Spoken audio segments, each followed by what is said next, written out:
Sveiki ir sveiki atvykę į naują Herzlich Smarticle willkommen zu atvejo einer tyrimą. neuen Smarticle Case Šiandien Study, turime heute mit ypatingą Peter svečią, Baranek von Peterį KLM. Baranecą iš ILM. Lieber Peter, magst du dich Gerbiamas einmal Peteri, zu ar Beginn selber norėtumėte vorstellen? pradėti nuo prisistatymo? Taip, su malonumu. Mano vardas Peteris Baranekas. Man 61 metai, o pirmąjį straipsnį laikraštyje parašiau būdamas 16 metų. Beveik 35 metus dirbau redaktoriumi radio ir spausdintinėje žiniasklaidoje. Be kita ko, dirbau laidų vedėjų ir naujienų redaktoriumi Motorpresse, Deutsche Presseagentur ir Saarlandischer Rundfunk. Nuo 2022 metų dirbu savarankiškai. ILM egzistuoja nuo 2003 metų ir iki šiol patyrė 2 atnaujinimus. 2022 metų baigiau tolesnius skaitmeninės leidybos mokymus, o nuo 2023 metų, atsižvelgiant į skaitytojų prašymus, ILM leidžiamas tik kaip e-laikraštis. Mūsų skaitytojai mums sakė, kad dabar, vykdydami teisės aktų reikalavimus, skaitmenina savo paštus ir nori mažiau spaudos. Taigi turėtume pereiti prie e-laikraščio. Nuo šiandien ILM galima rasti net su judančiais paveikslėliais, panašiai kaip Hario Poterio Daily Prophet. Noriu, kad ILM įtikintų žmonės. Gibt es das KLM sogar mit Bewegtbildern, also wie bei Harry Potter im Tagespropheten.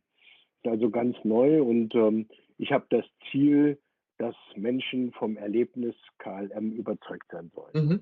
Tai labai įdomu, Peteri, norėčiau sužinoti, kaip sprendėte prenumeratos valdymo temą prieš Smarticle paleidimą. Bevor du mit Smarticle gestartet bist, wie hast du das Thema Abo-Verwaltung für dich behandelt? Na, tai tikrai nepatogu, nes ILM yra tikrai sudėtingas žurnalas. Nuo pat pradžių žinojau, kad skaitytojai negalės prenumeruoti žurnalo, nes jau tada biudžetinė situacija miestuose ir savivaldybėse buvo gana įtempta. Taigi maniau, kad teks žurnalą dovanoti skaitytojams ir refinansuoti jį per skelbimus.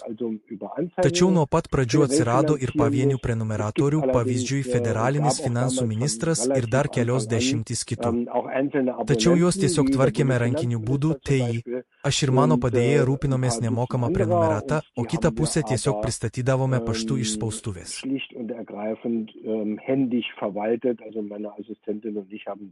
Zu den Freieinweisungen das Ganze gemacht und die anderen Hefte sind halt einfach über die Post von der Druckerei aus angeliefert worden.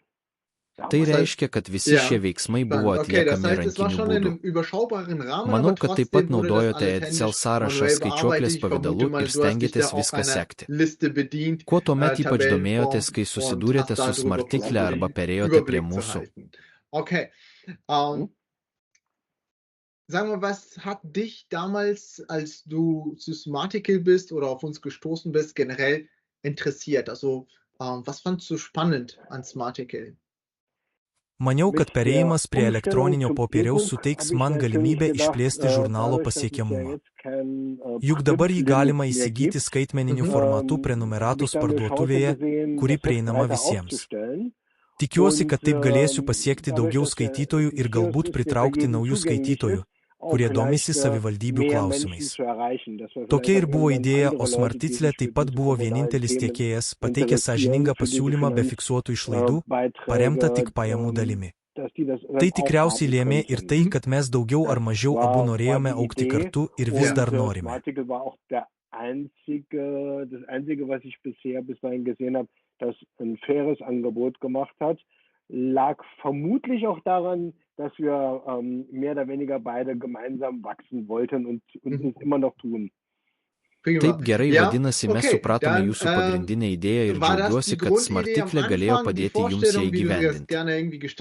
Ar be patrauklaus pasiūlymo, kaip minėjote, buvo kokių nors kitų lemiamų priežasčių, dėl kurių nusprendėte rinktis Smarticle? Letztendlich neben dem attraktiven Angebot, wie du es gesagt hast, gab es noch weitere ausschlaggebende Gründe für dich, dich für Smarticle zu entscheiden?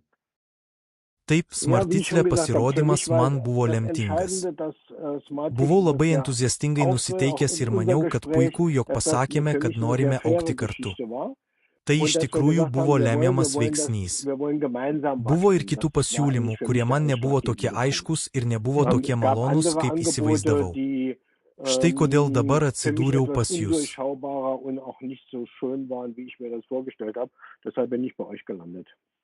Puiku, kad galėjome pateikti skaidrų ir patrauklų pasiūlymą ir kad pradėjote dirbti.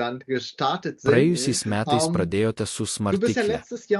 Kaip apibūdintumėte bendradarbiavimo apžvalgą? Kaip jums sekėsi įsidarbinti? Tikrai neįvertinome, kiek daug darbo reikia atlikti įdarbinant. Planuotas mėnuo virto beveik 3, kol viskas buvo baigta. Tačiau vėliau viskas sklandžiai vyko iki pat šios dienos. Ir tai tikrai gerai, viskas stabilu ir viskas gerai. Bendradarbiavimas taip. Manau, kad mūsų santykiai yra gana geri, beveik kolegiški kaip lygiaverčiai. Dirbame kartu ir stengiamės kartu pasiekti geriausio. Versuchen unser Bestes, die gemeinsamen Gedanken nach vorne zu bringen. Ačiū, man labai malonu, kad taip manote. Šiuo metu dirbame kurdami pagalbos vaizdo įrašus, skirtus įdarbinimui, kad procesas būtų dar lengvesnis ir sklandesnis. Kuris sritis šiuo metu jums teikia didžiausią pridėtinę vertę? Ar tai palengvina jūsų darbą, ar tai yra technologijos, ar tai yra kažkas, kur, kaip sakote, jau matau pridėtinę vertę?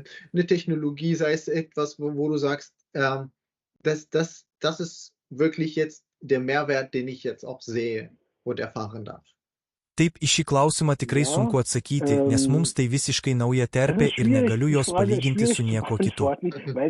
Kadangi mūsų konkrečiu atveju mes žurnalus praturtiname daugelįpės terpės priemonėmis, pavyzdžiui, nuorodomis, nuotraukomis ir vaizdo įrašais, akivaizdu, kad dabar mums tenka daugiau darbo nei anksčiau spausdinant. Dabar turiu galvoti apie daug daugiau dalykų, pavyzdžiui, nuorodas. Interaktyvusis EDF failas yra tiesiog daugiau nei spausdinamas EDF failas. Jame vyksta daug daugiau veiksmų, todėl akivaizdu, kad tai daugiau darbo. Jei darau EDF kopiją, man te reikia ją įkelti. Tada žinau, kad gerai, dabar jis patikimose rankose, visa kita visiškai automatizuota. Man tikrai nebereikia nieko rūpintis.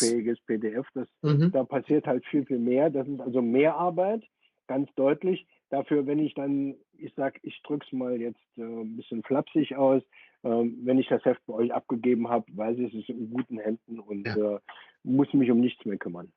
Puiku, vadinasi, be automatizavimo, kurį siūlo Smartikle, nusprendėte įdėti papildomų pastangų ir parengti laikraštį daugialypės terpės formatu, kad skaitytojams sukurtumėte dar didesnę pridėtinę vertę. Ar radote ir kitų būdų, kaip uždirbti iš reklamos užsakovų ar panašių? Vielleicht hast du auch weitere Monetarisierungsmöglichkeiten für Anzeigenkunden oder ähnliches noch gefunden. Taip, žinoma. Taip, jau 3 savaitės kalbuosi su kai kuriais reklamuotojais ir jie mano, kad ši Daily Prophet tema kaip Hario Poterio šis įlovė magic. Manau, kad jis sakė atsivertęs laikraštį, ši patirtis matyti žurnalus kitaip, tai kad dabar planšetėje perbraukėte, o neverčiate puslapius, yra tikrai praktiška. Tačiau taip pat būtų šaunu, jei nuotraukos ne tik stovėtų vietoje, bet ir galėtumėte matyti tekstą ir galbūt pareiškimą ar produktą 360 laipsnių kampu, be skaitimo patirties. Tai dalykai, kurie gali būti vertingi ne tik perkant Amazon, bet ir žurnale. Tai taip pat puikiai tinka reklamos užsakovams. Dabar jie visiškai naujai mąsto apie tai, ko anksčiau nedarė, nes tam nebuvo jokio sprendimo. In einem Magazin mal ganz wertvoll sein können, denke ich. Und das kommt auch bei den Anzeigenkunden ganz gut an. Also die denken jetzt auch ganz neu drüber nach, was sie vorher nicht getan haben, weil es das nicht gab. Ja. Skamba puikiai. Turite aiškę pridėtinę vertę ir galite daugiau uždirbti iš reklamos klientų. Kartu galite pasiūlyti esamiems skaitytojams dar daugiau turinio, nei buvo įmanoma spausdintame leidinyje. Jūs mielai susitaikysite su papildomomis pastangomis. Be skaitmeninės galimybės perduoti savo turinį, TI pardavinėti viską tik skaitmeniniu būdu laikraščio pavidalu, kokius kitus Smartikle modulius šiuo metu naudojate. Neben der digitalen Möglichkeit, deine Inhalte weiterzugeben, also das Ganze rein digital, sage ich mal, zu vermarkten, in Form von E-Paper. Hast du noch weitere Module bei Smarticle, die du einsetzt aktuell? Šiuo metu ne. Šiuo metu tai viskas, bet žinau, kad nuolat siūlote, bandote, pristatote naujus dalykus ir pan. Visada su nekantrumu laukiu, ką galėčiau panaudoti kitą kartą. Prima. Puiku, tai fantastiška. Norėtume jūs paremti ir sužinoti, kaip galime prisidėti prie skaitytojų skaičiaus didinimo, prieinamumo didinimo ir dar lengvesnio prieinamumo. Gerbiamasis Petrai, labai dėkojame už iki šiol gautus atsiliepimus. Tikrai įdomu, kaip naudojate smartiklę ir kaip norite praturtinti savo skaitytojų ratą čia naudojamomis technologijomis. Norėtume ir toliau jūs palaikyti. Dėkojame, kad pasirinkote mus ir šiandien dar kartą dėkojame už jūsų laiką.